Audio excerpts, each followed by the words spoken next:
Welcome back, friends. Today let's move on with our second topic of decision making process in photography. What was that? The ring finger. Hope you recollect. Yes, technicalities. So let's discuss a little more about technicalities today. In technicalities, the apple of our eyes is always the camera. So in camera we have two choices. So one, full frame camera, and you have a crop frame camera as well. Now what's the difference? Basically the difference is sensor size. In full frame camera you are going to have a 35mm full frame sensor, whereas in a crop frame camera this is going to be slightly smaller size than the full frame. Practically what's going to happen when you shoot? The magnification which is going to be dependent on a lens, say example 100mm lens, if you are mounting it on a full frame, it's going to give you exactly 100mm focal length magnification. The same 100mm when you are mounting it on a crop frame, it's going to be multiplied by its crop factor. So 1.6 is the crop factor for this Canon crop frame camera. So a 100mm lens which is on this camera would effectively become 160mm. Now as per our mood board, we know that we are going to have a kids portrait shoot.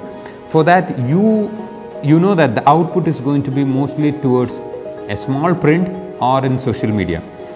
In that case, even if you have a crop frame camera, this job can be done pretty well. But imagine if you have a full frame camera, the first choice always goes with the full frame camera because of its quality of detail capture. Once we decide the camera, let's move on to lens. This is 16-35 zoom lens, which is a wide angle lens. Is it a right choice for us? What is the problem with 16-35? This is going to give us wider perspective, and if you try to take a close-up, as per our mood board we have a close-up of kids, and if you try to take with 16-35, this is going to give us a distortion. Probably this is not a right choice for us. The second is 24-70. This is a medium zoom range or a normal zoom range. If you use this is going to give us an advantage of coverage with respect to ambience as well as the model in the frame. This might not be a good idea to use if you want to take close-up, but yeah, a good lens to consider when you do environmental portraits.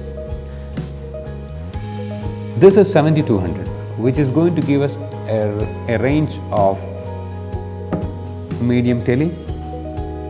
This is a very good choice for us because according to our mood board we want to have a close-up, and 70-200 is going to give us that advantage of taking a close-up with f2.8. so even if you want a shallow depth of field, this is going to be a right choice. You can also shoot with prime lens like 50mm lens, which is a prime lens is always going to give you more sharpness and quality with respect to image. But the disadvantage is that you have no choice of zoom in, zoom out, standing in one place. You may have to move back or front, or the model has to move back and front if you want to take close-ups. And the variation what we can try with a prime lens will be limited, whereas in a zoom lens it's going to have more choices and feasible. Choice is yours. As per your project, consider these factors and select the lens accordingly. The next important technical decision is whether you want to shoot this in RAW or JPEG. My preference would be RAW. Reason? We will have more details captured and we can enhance it in post-production. What should be the shutter speed we must use? As we shoot kids, there would be movements. So a preferred shutter speed for us to freeze the motion would be 1/100 to 1/200. Again, it depends on whether you use strobe light, whether you use high-speed sync, whether you mix with ambient light and strobe light, things like that. But for us to keep simple and to understand at this stage, I think a speed of 1/100 to 200 would be a preferred shutter speed. What should be the aperture? As you know, we have a mood board which defines with a muted background and the subject facing us. We don't want to have a very shallow depth of field, meaning complete blurred background. We have to understand the background a little bit and the subject should be sharp. To do that, an aperture range of 2.8 to f4, since we are shooting with 70-200 2.8, I think a 2.8 to f4 range would be a preferred depth of field range which does the job as per the mood board. What should be the ISO? ISO bare minimum is always the best. Reason? As you raise the ISO, it's going to increase the noise. Hence, it's preferred to keep the ISO bare minimum. Since our camera starts with ISO 100, we will keep it as ISO 100. Whether the camera should be handheld or to be mounted on a tripod. Since we are shooting kids and we have a zoom lens, it's preferable to have handheld shooting. Reason?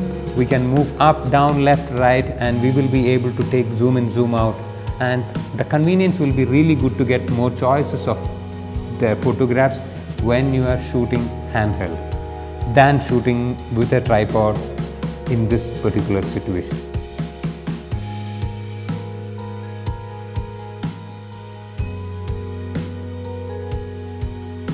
Catch up with us for the coming episode to understand aesthetics with respect to lighting, composition and design elements.